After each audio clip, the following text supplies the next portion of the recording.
စတော့ဈေးကွက်ဆိုတာကအများနဲ့တည်ငြိမ်နေတာမဟုတ်ပါဘူး။ပြကြအများနဲ့အတက်ဖက်ကြီးလဲသွားနေတာမျိုးမဟုတ်ပါဘူး။တက်လိုက်ကြလိုက်တက်လိုက်ကြလိုက် weight line လုံးနေလို့ပဲကျွန်တော်တို့သွားနေတာပါ။ risk ဆိုတာကနေရာတိုင်းမှာရှိပါတယ်။ဘယ်အလုပ်တိုင်းမှာလည်းရှိပါတယ်။ဆုံးရှုံးခံနိုင်တဲ့ပမာဏလောက်ကိုပဲကျွန်တော်တို့ store ထဲမှာရင်းနှီးမြှုပ်နှံပေါ့။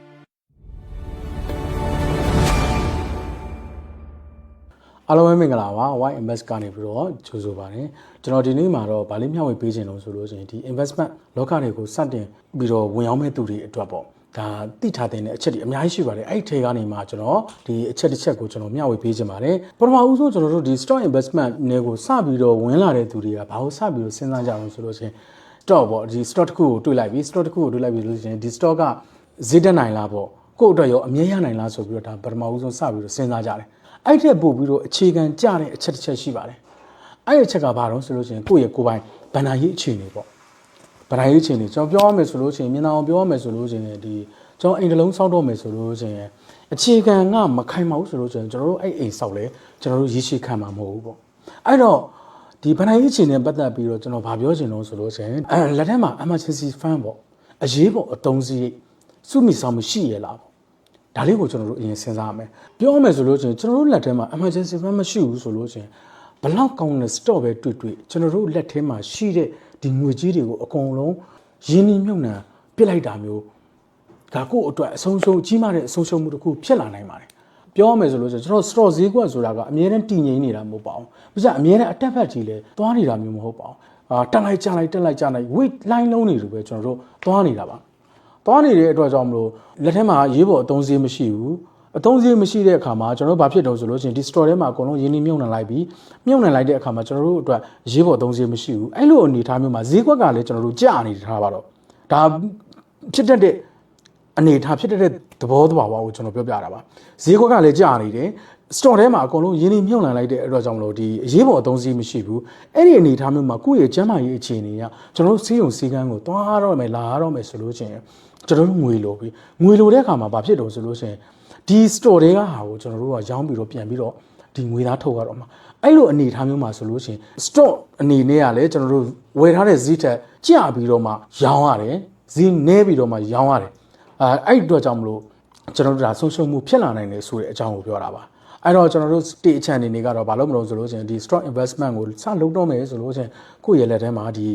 emergency fund လို့ခေါ်တဲ့အရေးပေါ်အသုံးစရိတ်ကိုကျွန်တော်တို့ဖြစ်နိုင်လို့ချင်း3လစာဒါမှမဟုတ်လို့ချင်း6လစာစုဆောင်းထားတဲ့နေလို့ကျွန်တော်အနေနဲ့ဒါပြောချင်တယ်ပေါ့နောက်တစ်ခုကဘာလို့ဆိုလို့ချင်းအကျွေးပေါ့ကျွန်တော်တို့မှာဆက်စရာအကျွေးတွေရှိတယ်အဲ့အကျွေးတွေကလည်းအတိုးနှုန်းများတယ်